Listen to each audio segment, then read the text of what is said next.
Give it up for Kelly. Yes, oh yes. Happy Saturday, beautiful people. Okay, again, guys, we gotta learn this. Barefoot on the grass. Just be mindful where you step, but come on, get some earthing going on. Some grounding. You need that to boost your health, to boost your immune system. Guess what? You don't hear of it from so-called health experts. You get zero advice from the health experts. But come on, they tell you wear your mask and keep the distancing. How healthy can you get from two of those things? They spent $120 million for the advertising campaign to tell you to wash your hands, to wear your mask, and keep distancing. I'll repeat, $120 million. 120 million people are You know what they should have done instead? And it would have actually worked? Tell people to eat 6 to 8 servings of fruits and vegetables every single day. That's called the health advice. And guess what? If you would have spent $120 million on that campaign, we would have a healthier nation. Yes or yes? Like, come on. It's ridiculous. So anyway, so we have some new signs. You know, love over fear. Yes.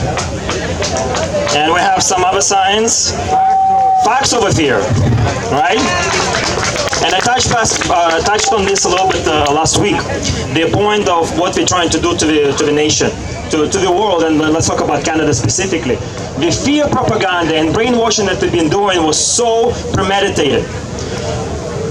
And again, I know it's difficult for a lot of people, definitely not the ones who are here, who've been here for the last 3 months, but I understand it's difficult for the public. So let me maybe address the public a little bit, because these videos get shared a lot of times, and I'm grateful for everyone sharing videos, right? It's difficult to think that your government had premeditated actions. They actually acted in bad faith. It is difficult, I get it. And if I can only help you maybe get you that perspective, and I talked about this last week again, it's not that people are not intelligent. They just don't have a perspective. They don't have that experience. They never lived in a country, in a world where the government actually was stealing its own citizens. And again, it actually did happen in Canada too. We have many instances of that, but it was hidden, all right? In other places in the world, it's wide open. People talk about it, that people are disappearing from speaking against the government. People get killed on the streets in broad daylight because they're speaking against the government. Here, it's not been that much. So that's why mostly immigrants are here. So again, I can understand that you possibly thought that the government acted in good faith in the first 2 weeks of this whole pandemic. You know, again, in March, these models were presented to the government, and they said that thousands and thousands and thousands of people are going to die if we don't lock everything down. Right? And that's possibly could have happened. However, again, 2 months later, 3 months later, now we're going into the 4th month, we can see the real data. We can see the real data. We don't need to use any more fake models, which we're still using, by the way. We're still talking about hypothetical cases. Like, why? We have real data now. We have scientists from SickKids Toronto Hospital talking specifically. Children are not at risk. We have real data. 0 children died below 19 years old. 0. I'm not even going to mention the one girl, rest her in peace, like they just drag her into that. You know, she died from cancer and then they mark her as a COVID. Yeah, it's ridiculous. Now, the point is, what I'm trying to say is, people need to understand the real data. In the same report from SickKids Hospital, they say the kids are not super spreaders. It literally says in the report, children are not super spreaders as was predicted comparable to the flu. It says in the report. Why their playgrounds are still closed? Why children has to wear masks? Now, again, to show you the hypocrisy and complete craziness how they're trying to do, did you know that in Quebec, children under 12 exempt from wearing the masks? And in Ontario, it's under 2. What science is that? Like, come on. No science. Like what are you doing here? Right? So, anyway, so when I'm talking about the fear, they brainwash the people, and again, we need to understand that at this point, the signs are written on the wall. It's been 3 months later, it's been 4 months later, the signs on the wall, the government did not act in good faith. And you know how we know it even now? What happened this week? Over there. What happened this week over there? They passed a bill. Which bill? 195. Bill 195, and by the way, there was a Bill 197, nobody even talked about it. But Bill 195, Randy Healer made a speech in legislation, and he literally made this phrase, like this is word for word what he said. Bill 195 is the death of democracy. He said that in the legislation of Ontario, and other politicians booed him, and then they voted for that anyway. And there was only one other MPP from the 4th caucus that voted against it, and guess what happened? She got booted out. Now, I have some inside information that was shared with me, and I'll share it with you as well, guys. When our premier went into power, instead of having meetings with caucus and actually discussing the bills and having a discussion, are we going to vote for them, yes or no? What are the benefits? What are the things that we need to consider? Guess what happened under his leadership? You have a meeting on Wednesday. He has a slideshow. These are the bills that are going to be tabled, and this is how we're going to all vote on them. He tells his MPPs, you have to vote on these bills this way. And this, next slide, is how you justified voting for those bills to your constituents. He tells them how to vote. It's madness what's going on here. So again, you know why they passed that? The same thing Randy Healer said, why are you passing this bill? You have a majority anyway. Why are you trying to pass this bill? You don't need it. You already have a majority in this government. At least have some type of discussion and debate and oversight. They passed it so there would be zero oversight. We don't even have to come together anymore to vote for the extension of emergency order. They basically gave themselves unlimited power till the next election. So how is that acting in good faith? I said this before. They trying to shame us. They try to say that we don't have integrity. You know how we know they don't have integrity? Is then you vote down to have any type of oversight in this government. They literally voted down to have any type of accountability and oversight in this government. It's total madness and ridiculous. And this is the democratic country we all live in. We all came in. I came here 21 years ago next month. I've been living in Toronto for 21 years in August. It's ridiculous what happened even in the last 10. It's total madness, and we need to rise up. So what I'm going to tie this into is we need to build numbers, guys. It's imperative that every single one of you becomes active at the next level. We can't play around anymore. Enough is enough. Enough is enough. Enough is enough. The reason why we have children now speaking, and I can't even call them children anymore because our children need to grow up now, fast. They have to.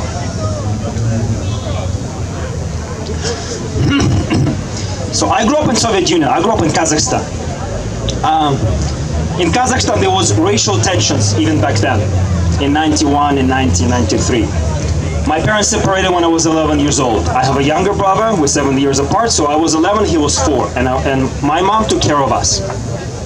My mom takes me to the bedroom, and she says, this is the closet, and this is the shotgun. And on this shelf, there are bullets. If someone comes into the door in the middle of the night, you need to know where that is.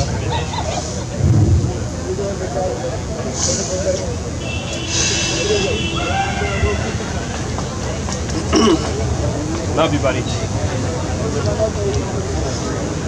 I am humbled by the spirits of his children because they are warriors. They have to be called warriors because that's what we need in this nation. We need warriors unite and need warriors to rise. This is not a drill, guys. I'm sorry, it's not. I wish it was. I wish I was wrong. I really wish I was wrong. I'm not. Like this, it's written on a wall. Like you can't even try to think it's not anymore. It's there. And again, we're here not even for ourselves. We'll manage our life somehow. But what kind of future we're going to have for our children in this country? And yes, this is spiritual war above all. So yes, we have to stay positive. And we have to have faith, 100%. And we have to have belief, 100%. Humanity will prevail. Yeah. Humanity will prevail. Yeah. Humanity will prevail. Yeah. us return to our churches without the masks on. The assault on humanity is multidimensional, and we have to be smart about it. We have to have the same approach. That's why we have the protests, we have the marches, but the other initiative that we heavily pushing and working overtime. What is this? Golaka, yeah, this is great. I'll talk about it in a second. Thank you. The history is there, guys. I said this before. The reason why we try to raise the history, so people want to have a perspective. This book is about Soviet Russia, what happened. That people were sent to gulags for free thinking, for fighting the oppression, for fighting for freedom, for future for the children. I said this before, last week and before even. You cannot renew your Canadian passport right now. You cannot. You try to, they will tell you, I'm sorry, we don't renew your passports. So you cannot leave this country even if you want to. Don't worry about whatever masks, whatever else they ask you to do at the airport. You can't. I have people messaging me. I have tickets booked with my children trying to escape right now. What's happening here? I cannot renew a passport for my child. You know where else that happened? In Soviet Union. Most people never left Soviet Union because we have two passports. We had one internal passport and we had international passport. And there was not even a process to apply for one. So nobody ever left. It was unheard of for someone leaving Soviet Union. Well now, welcome to Canada. Like the parallels are out there. Thank you, Colin. So what we're doing now, we're building outreach teams and we're building festivals of life. Festival of Life is what we have going on besides the protest, the march, and the speeches. We want to just, for people to come together, for families to come together, for kids to play, to build those relationships, to build those connections, because we know what's going on. The general public out there, unfortunately, been hypnotized. The critical thinking is not there, so we have to be mindful of that. So now what we're focusing this week, we have 6 locations across Canada. Thank you. And we're focusing on having at least 20 by the next weekend. And we call it Festivals of Life. So when people invite them, we don't invite them to the protest. We don't even invite them to the rally. We just say this is a gathering of like-minded, awake individuals. Why don't you come and we build this connection, we'll build this relationship, we build this support network.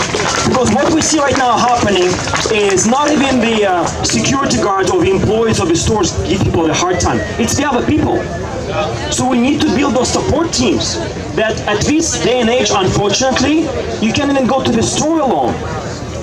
Like myself and Colin can go. I dare anyone give us the hard time. However, the vulnerable people, the elderly, the disabled people, those are the people that are getting assaulted for not having a mask on. I wish I was there every single time. I know. We have a beat near Niagara with 3 grandchildren. She wanted to pass through the gate. We shared on our group a video, guys. Check it out. 2 pompous guys, man. I wish I was there. Like, seriously, God help me. They're like, no, you cannot pass. He's literally letting everybody pass but her. Because I think they had some type of conversation the day before. Like, this is what's happening.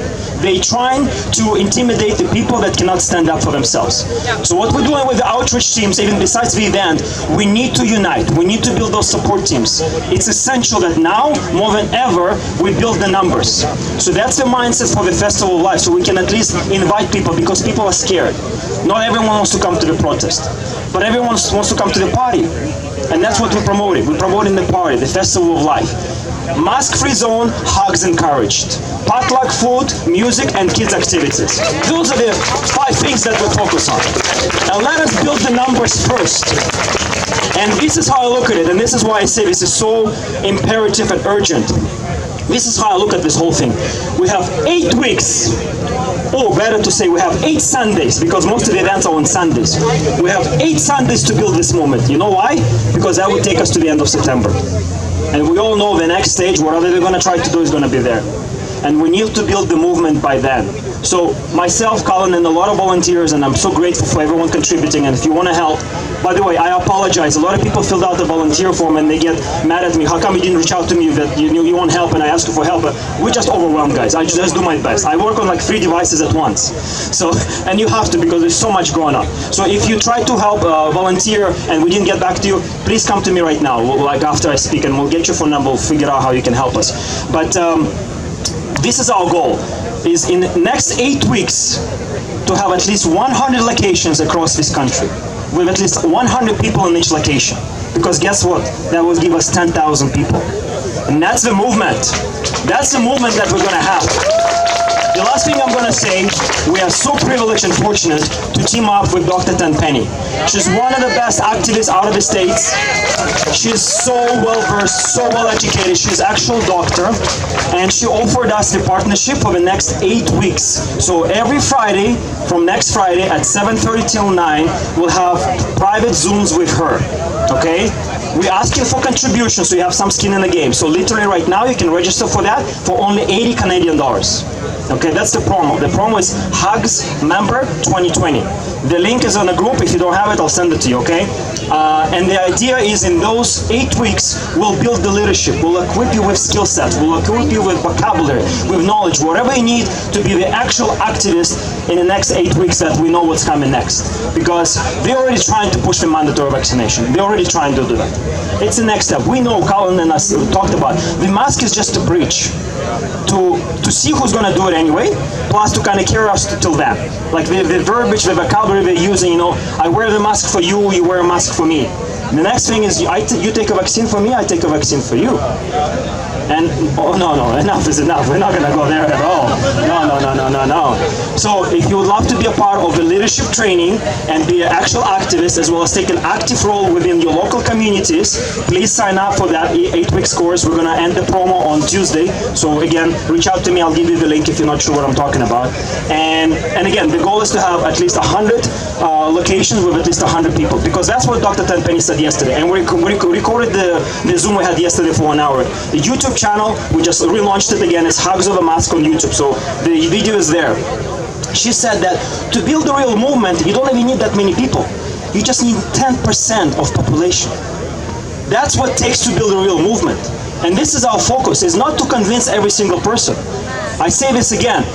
You convince one day, you convince again, and life is too short and unpredictable. What we do is we're looking for awake people or open-minded people to receive the message, and we lock arms, and now you can run with 100. And that's what we're going to focus on. Yes or yes? Yeah. All right, guys. I love you all. Stay healthy.